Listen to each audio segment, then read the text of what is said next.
石川県はこんな素晴らしい場所でした。グルメに温泉に伝統、居心地抜群、加賀百万石の美しい街並み、あなたもきっと行きたくなります。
終点敦賀です。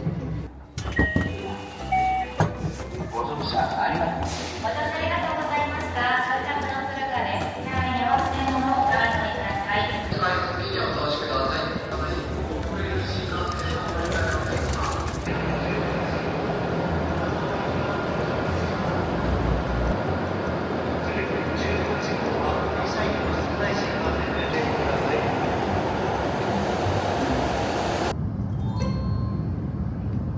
お出口は右側です。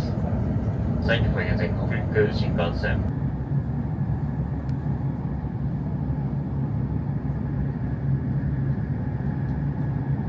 七尾線普通、七尾行き13時31分。ご乗車ありがとうございました。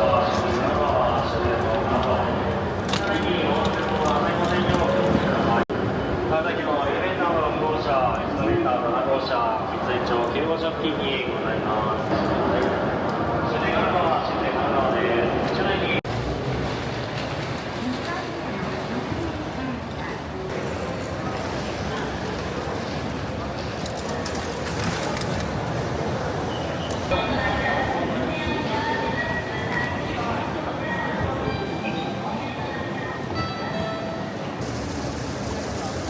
こんにちは、ドラ旅です。今回は石川県を3泊4日で巡ります。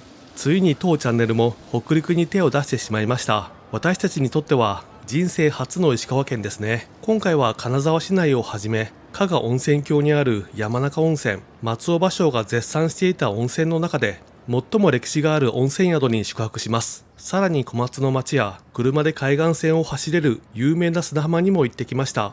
初めての石川県ということで、すごくベタで初心者向けの内容ですが、だからこその新しい発見もあるはず。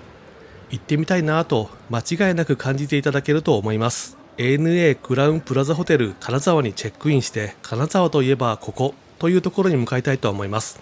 うわぁ、入った瞬間のロビーの雰囲気いいですね。広くて上質です。年間を通じて曇りか雨が多い金沢でも、駅から雨に濡れずにホテルに到着できるのはありがたいポイントでした。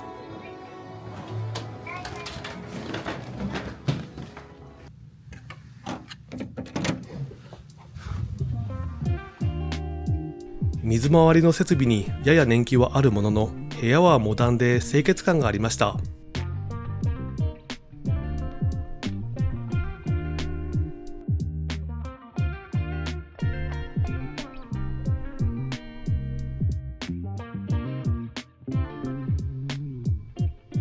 ホテルに荷物を預けて身軽になったところで、着いた早々金沢市内へ出発します。何回見てもこのドームはすごいですね。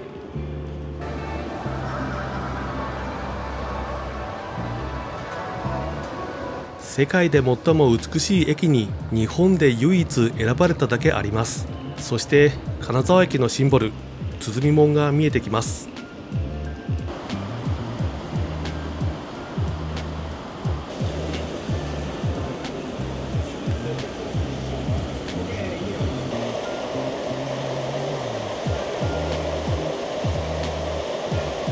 前田家以来金沢では能楽が文化として根付いていて、鼓をただ置くのではなく門にしたのも歴史ある町に入る入り口として結界のような意味もあるそうです。最初の目的地に向かうため駅のタクシー乗り場にやってきました。同じようなタクシーが来るのかなと思っていたら、なんかすごいの来ましたね。まさかの高級ワンボックスでした。この市内で夜回転寿司食べようと思うんですけど、どこが良さそうですか？回転寿司チェーンの大手3つはそこですわ。金沢まいもん寿司ともりもり寿司と寿司県ね。ずーっとそうです。大正時代に建てられた趣、そのまま残ってます。で、これ坂の上ずっと上がっていくと県の美術館があります。県の美術館の上が工芸館。これ国の美術館。だから国と県と、これ21世紀は金沢市なんですね。当初の計画だと小山神社から金沢城、最後に兼六園の順番で行こうと思っていたのですが、運転手さん曰くそれなら絶対兼六園から金沢城、最後に小山神社の順番の方がいいと強くお勧めされました。その方が景観がきれいに見える場所が多く、しかも全体的になだらかな下り坂が続くので歩くのが楽だからだそうです。江戸、大阪、京都に次いで大きい町だったんです。家の丸御殿を建てるんですよ、ここにね。今から建てるんですか？でその準備でああいうでっかい屋根を作って建てるの、やっぱすごい何百億ってかかると思うんです。本当は9割ぐらいはここからね、皆さんの入るんですけどね、本当はもっと7カ所ぐらいあるんですわ、入り口が。ありがたい出会いに感謝して、まずは兼六園からスタートです。日本を代表する3つの庭園、岡山県の後楽園に以前訪れましたが、この兼六園もその一つです。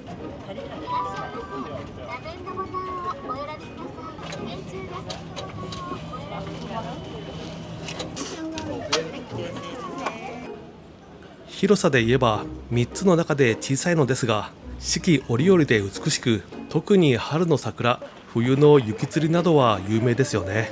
この濃いピンク色の桜は兼六園熊谷といって、遅咲きの桜でちょうど見頃の時でした。ここのシンボルといえばこの琴地灯籠ですね。形が琴地に似ているから名前がついたそうです。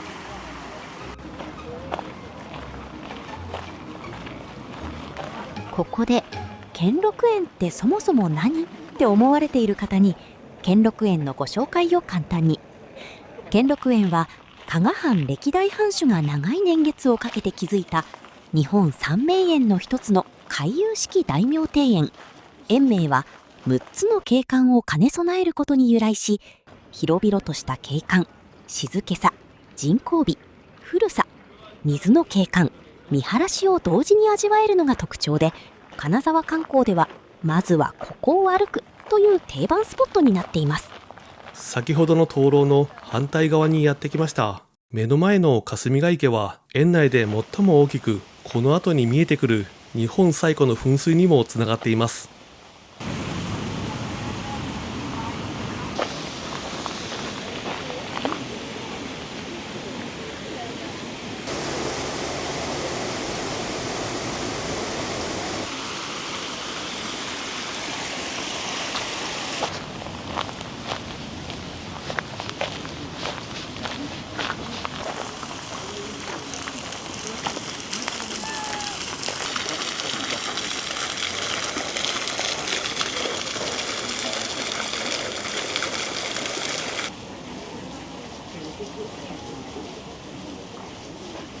園内には思わず入ってしまいたくなる茶店も多くありました。通りにはこのようにたくさんのお店が並んでいて、少し歩き疲れたから休憩しましょう。金沢に来たら金を食べたくなりますよね。このお店が良さそうじゃない？早速入ってみましょう。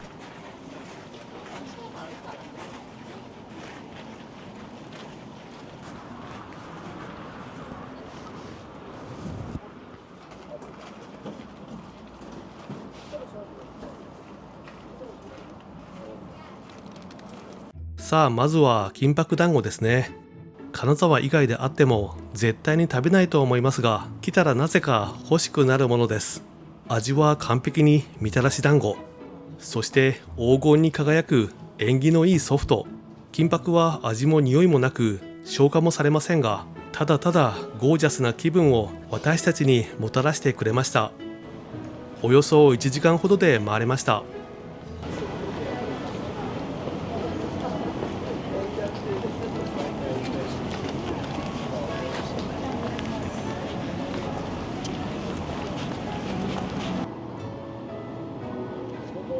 次は金沢城公園ですね。兼六園の倍の広さがあって散歩目的で来る人も多いかもしれません。今は東から西へ向かっていて、橋を渡った先の石川門が私たちを迎えてくれました。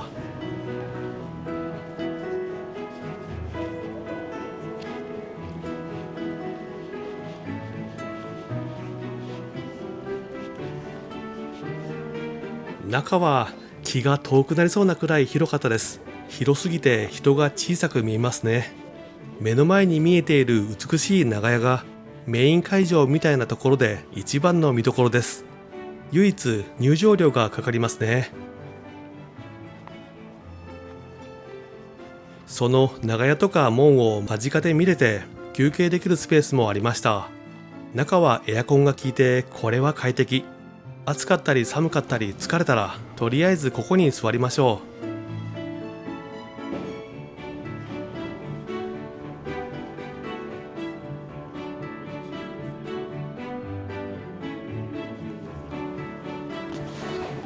現在も多くの人々を魅了する見せる城とも言うべき。入園無料のエリアが多く、散策しながら城郭のスケール感を味わえるのが魅力です。兼六園や玉泉院丸庭園と合わせると、金沢の歴史と景観をかなり立体的に感じられますね。どこを見ても綺麗ですよね。で、着いた時にはすでに閉館していました。これはもうしょうがない。次に金沢に来た時は絶対ここに来ようと思います。建物のほとんどは火災によって失われている中、この30軒長屋は昔から残っている貴重な櫓です。この坂を下った先に小山神社に続く道があります。そしてちらっと見えてきたのは玉泉院丸庭園です。復元された庭園とはいえ、金沢城の石垣をうまく庭園の景観に組み込んでとても美しかったのを覚えています。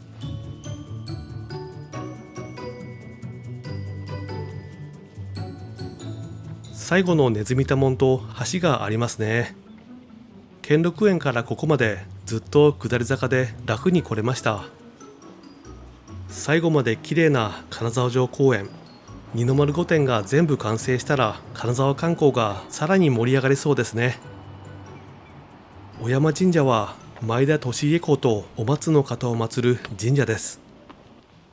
和漢洋が混ざった独特の神門が一番特徴的でした。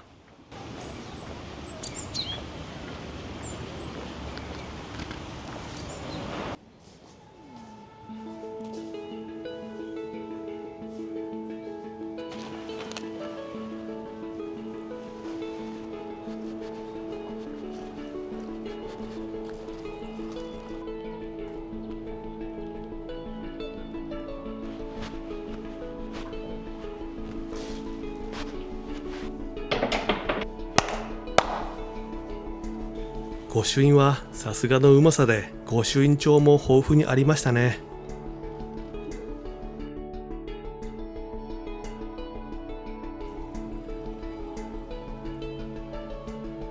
1階は和風、2階は中国のようにも見えて、一番上は西洋風のガラス窓、その上には日本で最古の避雷針といった不思議な構造です。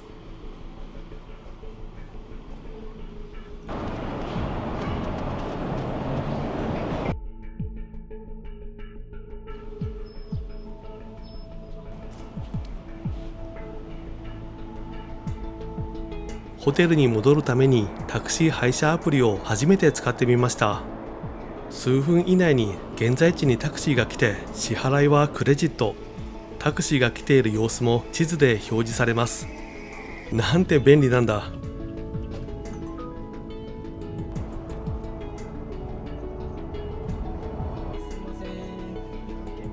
はい。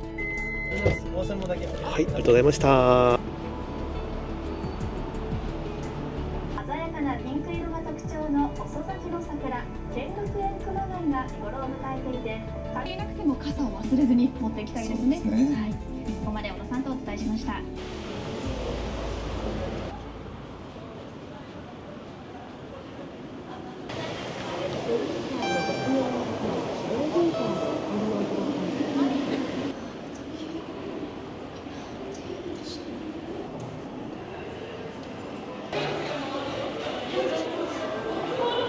今夜の夕食はもりもり寿司でお寿司をいただきます。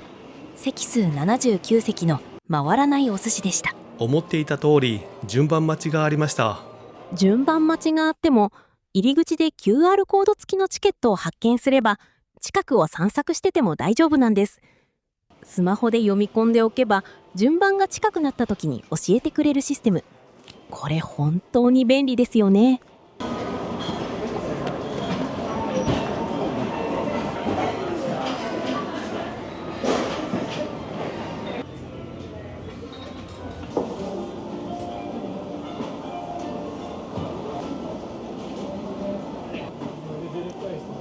あ、おいしい。これサーモンですね。サーモンも綺麗。あ、溶ける。お疲れ様です。これはすごいですね。これですよ。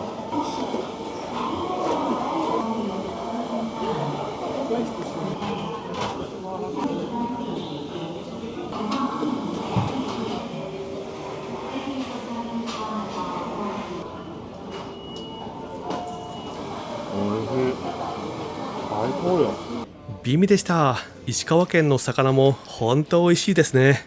お酒も魚も最高でした。夜の駅前も見てください。美術館みたいですね。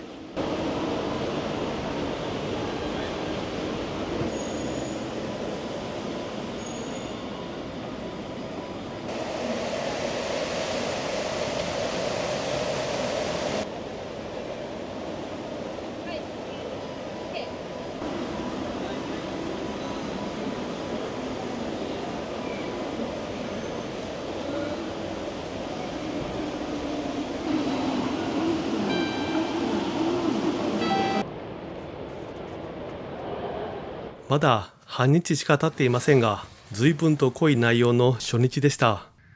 おはようございます。今日はお昼から雨が降るそうです。まずは金沢といえばここも外せないよねということで、石畳の道に風情が漂う町屋、東茶屋街に向かいました。ホテルはチェックアウトの後も荷物を預けることができました。これはとても便利でしたね。茶屋街を堪能した後は荷物を取りに戻ってレンタカー屋さんに行きます。東茶屋街は重要伝統的建造物群保存地区で、保存地区内の建築物140のうち約3分の2が伝統的建造物なんです。そんな茶屋街には甘味どころやカフェはもちろん、自慢したくなるお土産が手に入るお土産屋さんもありましたよ。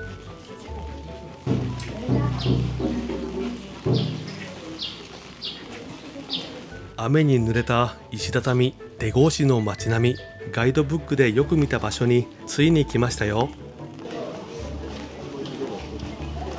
まずは突き当たりのお店、白玉生麩の甘味をいただきましょう。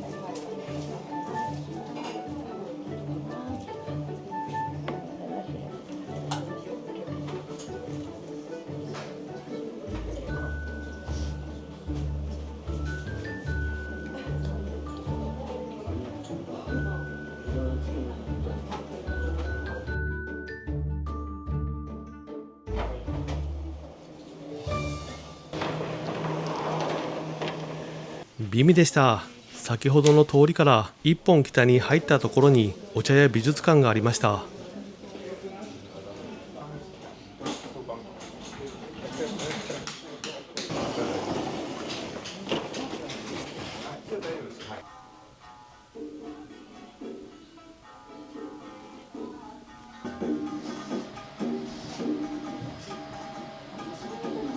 2階は客間になっていて遊芸をするため開放的です。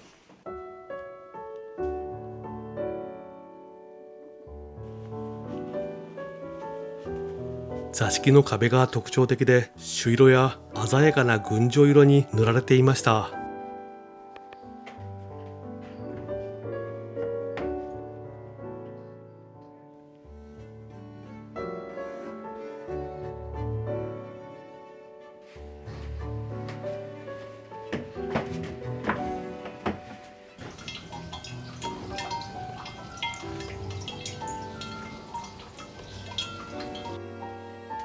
1階には金銀サンゴを施した豪華な髪飾りがあって、とっても可愛くて私もつけてみたいなと思いました。加賀象嵌などの優美な道具類も展示されていて、江戸時代の町人文化の栄華を見ることができました。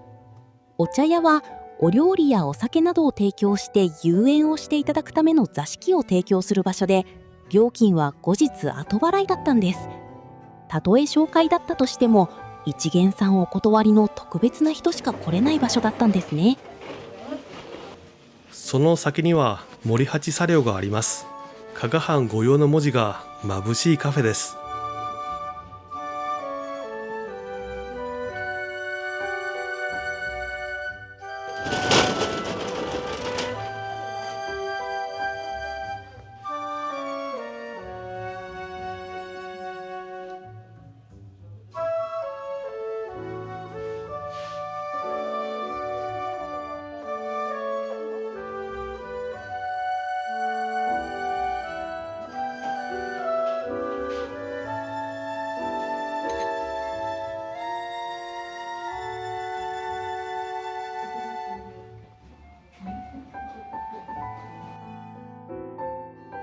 美味でした。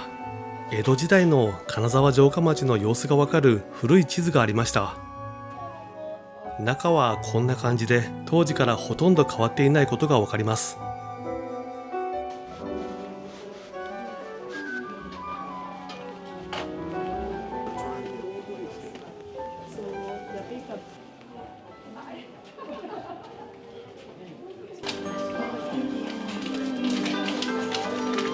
使ったことないけどこれいい香りだしポーチに入れててだったら買ってみようっていう方とかが多いのはこちらですね。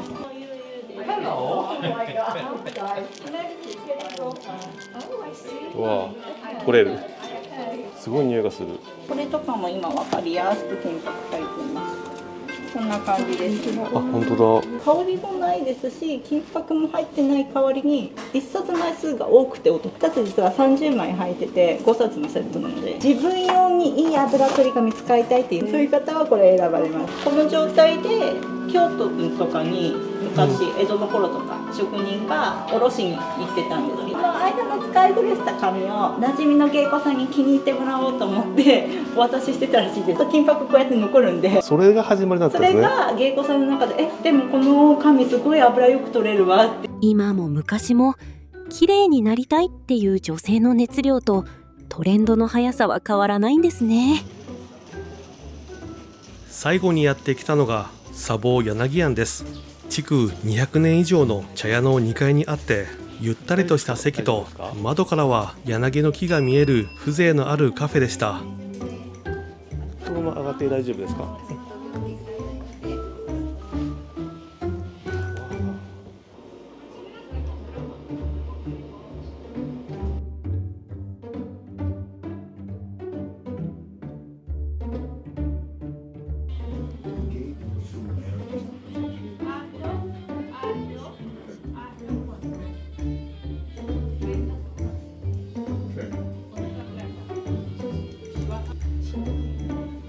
写真映えのする圧倒的なビジュアルですが、見た目だけじゃなく味もしっかりと美味しい。店内の上品な雰囲気に合うスイーツでした。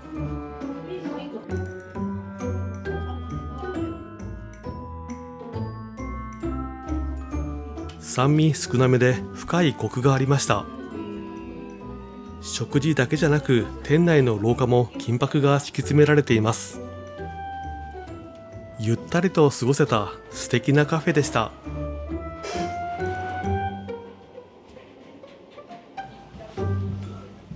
この東茶屋街を数店舗のカフェを回りながら楽しむのであれば、所要時間は 2,3 時間程度ですね。まずメイン通りを歩いて雰囲気をつかんでから気になったカフェに 1,2 軒入る流れであればきっと無理なく楽しめそうです。近くには広い駐車場もあるので車旅でも観光しやすいなと感じました。それではまたホテルに戻ることにしましょう。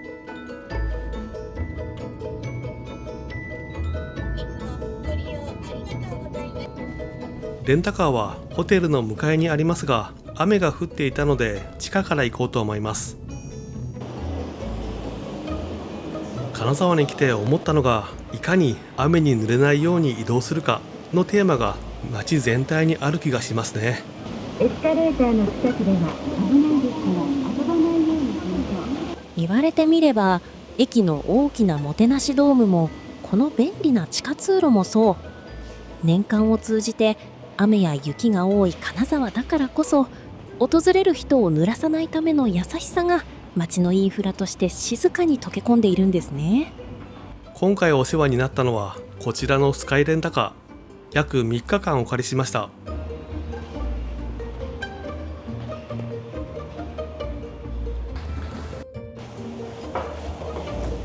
い、はい、ありがとうございます。そしたらここ出られたら左へ一方通行になります。そのままあっち側にまっすぐ行けばいいですね。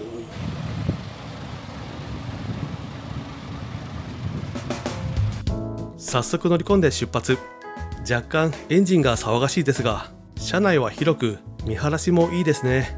これから私たちは金沢市を離れて県の南部加賀温泉郷に向かいます。はい、ここで加賀温泉郷について少しお話ししますね。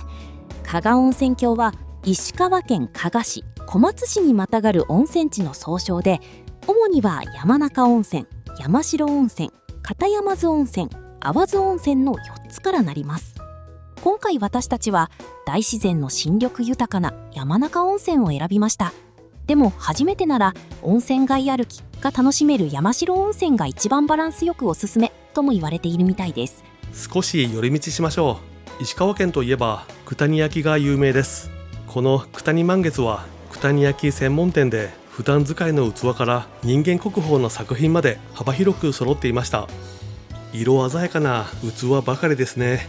九谷五彩と呼ばれる赤色、黄色、緑色、紫色、紺青色の発色が大きな魅力なんです。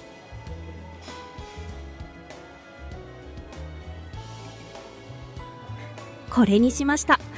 お家でコーヒーを入れて早く飲んでみたいですね。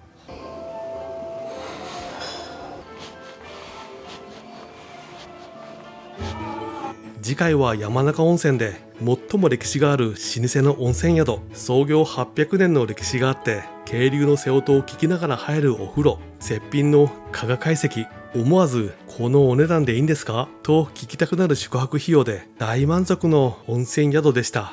宿の方にもご協力いただきながら撮影しております。最後までご視聴いただきありがとうございました。次回楽しみに待っていてください。